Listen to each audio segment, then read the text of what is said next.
On one steaming hot day in March in Orlando, Florida, two 9-year-old kids were playing in the park. Paper Towns is a story of Quentin Jacobson, his adventure, and his neighbor, his secret love, Margot Roth Spiegelman. So, as children, they both discovered a dead man's body that day in the park. It was an event which united them in ways they did not realize.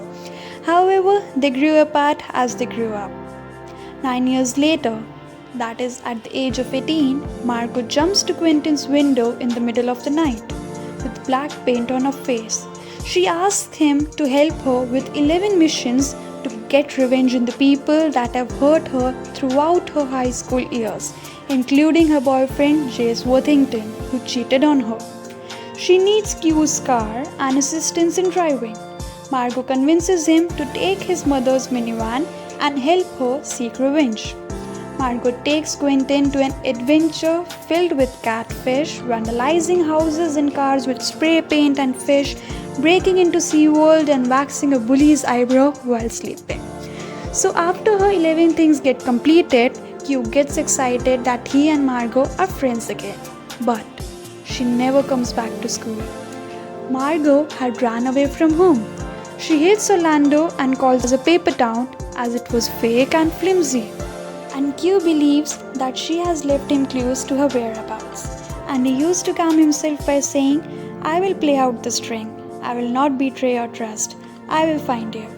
So with his friends Ben Starling and Radar, Q investigates a paper trail left by Margot, including her highlighted copy of Leaves of Grass by Walt Whitman, which leads them to an abandoned mini mall where Margot left a message painted on the walls that says, "You will go to the paper towns and you will never come back." So by reading the message, Q believed that this might be her way of confirming her suicide, while his friends believed that it meant she was tired of her fake life. Q started skipping his school to look for more and more clues. He read the highlighted text from Whitman which says, "I tramp a perpetual journey."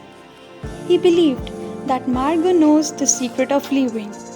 Leaving feels good and pure only when you leave something important, something that mattered to you. And so when she left for good. He was sure that she had left for a place where she could stay long enough for it to matter and long enough for the next leaving to feel as good as the last one had.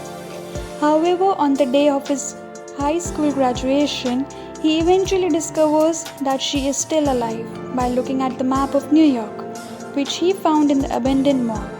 The map had pinholes and one of them in a place called Agloe, New York. He searched Agloe on the internet and finds that Agloe is a copyright map and its population rose from 0 to 1 until of May 29th. So he and his friends Ben, Radar and Lacey skipped their graduation to get to New York to find Margot. When they arrived in Agloe, New York, they found Margot living in a barn, and Margot was shocked to see them, since the clues she left were not intended to find her. Angry at her reaction, Radar, Lacey and Ben left the barn, but Q did not. Margot tells him that she never wanted to be found and she doesn't want it to go home. She's going to find a new home and will try to figure out who she really is. Quentin asked her that of all the places, why is she staying in Agloe? And she replied, "A paper town for a paper girl." She used to think that how she is made of paper and she's so flimsy foldable person. She read about Agloe at the age of 10 or 11 and it's a place where a paper creation became real. A dot on the map became a real place, more real than the people who created the dot could ever have imagined. Then they both confessed that they love each other and they kissed. Later Margot tells him to come with her to New York, but Quentin tells her that he has a life back in Orlando. Margot and Quentin then bid their last goodbyes and promised each other to stay in contact.